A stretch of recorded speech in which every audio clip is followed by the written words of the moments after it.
Exercise 3.2 6. Identify the errors and correct them. 6 subdivision x minus 2 multiplied by x minus 3 is equal to x squared minus 6. இப்படி வரும். நல்லா பாருங்க. இங்க என்ன கொடுத்திருக்கானா x squared plus 2 multiplied by x plus 3. இப்போ இதால multiply பண்ணனும். திரும்பியும் இப்படி மல்டிப்ளை பண்ணனும். அப்போ இங்க என்ன வந்துரும்? x squared plus இங்க என்ன வந்துரும்? 3x வந்துருமா? is equal to என்ன வந்துரும்? 2x multiply by 2x minus 2 வரும். திரும்பியும் multiply by 3. இப்போ x squared plus 3x x squared plus 3x அப்படி நார்மலா வந்துரும்.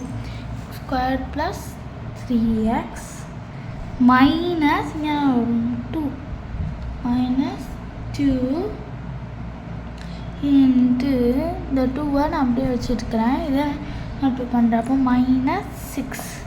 இப்போது இதே நான் ஷார்டன் பண்ணியிருந்தேன். x squared plus x minus 6 x squared plus x minus 6ன்னு எனக்கு என்ன கிடைக்கும்? இங்கே ஆன்சர் கிடைக்கும். x squared plus x minus 6 ஆனால் இங்கே என்ன இருக்குது? x squared minus 6 இருக்குது.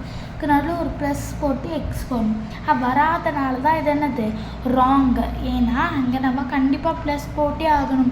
ப்ளஸ் போடலன்னா அது என்ன ஆகும்? தப்பாகிடும். இப்போது இது மாதிரி தான் நம்மளுக்கு நிறையா சம் இந்த மாதிரி கொஞ்சம் கன்ஃபியூஸ் ஆகிற மாதிரி வரும். பட் இதுவுமே ஈஸி தான். இதை வந்து நல்லாவே பார்த்துக்கோங்க. X minus 2 multiply x plus 3னா அந்த ஒரு இதை வச்சு ரெண்டையுமே மல்டிப்ளை பண்ணணும்.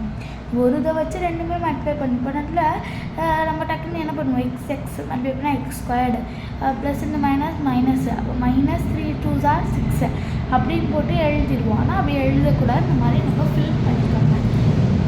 அடுத்து minus 3p squared plus 4p minus 7 is equal to 3p squared plus 4p minus 7 3p plus இது வந்து என்ன கொண்டுட்டு வந்திருக்காங்கன்னா இல்லைங்க இப்போ எப்படி கொடுத்துருக்கா minus 3 squared plus 4p minus 7 plus and minus என்ன ஃபர்ஸ்ட்டு 3p squared அப்படியே எழுதுங்கன்னா பிக்கு தான் ஸ்கொயர் கொடுக்கலாம். அப்படி எழுதுனா ப்ளஸ் 4p minus 7 அப்படியே கொஷினில் உள்ளது என்ன பண்ணியிருக்கான்?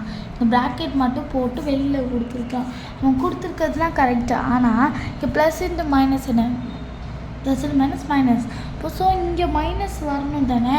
இங்கெல்லாம் மைனஸ் இன்ட்டு மைனஸ் ப்ளஸ். இந்த மைனஸும் ப்ளஸ் வந்தால் மைனஸ் வரும். இப்போ இங்கே மைனஸ் வரும். மைனஸும் மைனஸ் வந்தால் ப்ளஸ் வரும். இப்போ இங்கே என்ன ஆன்சர் வரும்? minus 3p squared minus 4p plus 7 இதான் கரெக்ட். ஓகேங்களா? அப்படி கொடுத்துருக்கனால தப்பு. நம்ம டக்குன்னு இது கரெக்டாக கொடுத்துருக்காம எழுதிடுவோம். நம்ம முன்னாடி மைனஸ் இருக்குது. ஸோ அந்த மைனஸை நம்ம என்ன பண்ணியிருக்காங்க அப்படின்னா நம்மளுக்கு மல்டிப்ளை பண்ணியிருக்காங்க. மைனஸ் இன்ட்டு ப்ளஸ் நல்லா மனப்பாடம் பண்ணிக்கோங்க. Plus into plus is equal to plus. ஓகேங்களா? Plus into minus is equal to minus. Minus into minus is equal to plus and minus into plus is equal to minus. இந்த 4 இதை நீங்கள் வந்து confirm memory பண்ணணும். இது ரொம்ப ரொம்ப important. நம்மளுக்கு இந்த சம் மட்டும் இல்லை, இது மாதிரி இன்னும் சில சம்ஸ்லாம் வரும். அதுக்கெலாம் இது தெரியணும். ப்ளஸ் இன்ட்டு மைனஸ்னால் மைனஸ், மைனஸ் இன்ட்டு ப்ளஸ்னாலும் மைனஸ், ப்ளஸ் இன்ட்டு ப்ளஸ்னால் ப்ளஸ், மைனஸ் ப்ளஸ் அப்படின்றத நம்ம ஞாபகம் வச்சுக்கணும். இது கன்ஃபார்ம் மெமரி பண்ணிக்கோங்க. அவ்வளோதான். ரொம்ப ஈஸியான சம் தான். உங்களுக்கு நல்லா புரிஞ்சிருக்கும்னு நினைக்கிறேன். நம்ம அடுத்த வீடியோவில் பார்க்கலாம்.